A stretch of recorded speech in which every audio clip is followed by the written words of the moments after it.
10টা টাকা নিলাম। কানে কথা যায় না নাকি? শুনেছি। কেন নিলাম? শুধবে না? শুধিয়েছি কখনো? আমি যদি 10টা টাকা উড়িয়ে দিই? দেবে?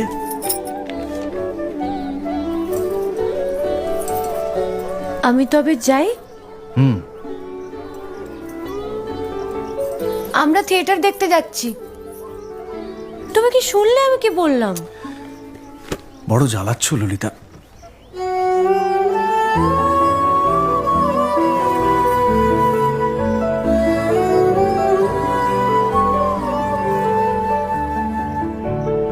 কি হয়েছে?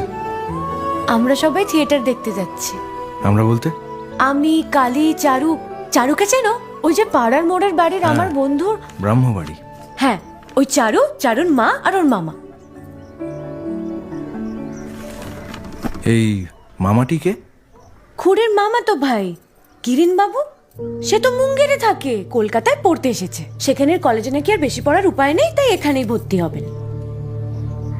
বাহ, তার সম্পর্কে সবকিছু একেবারে ঠোঁটস্থ করা হয়েছে দেখছি।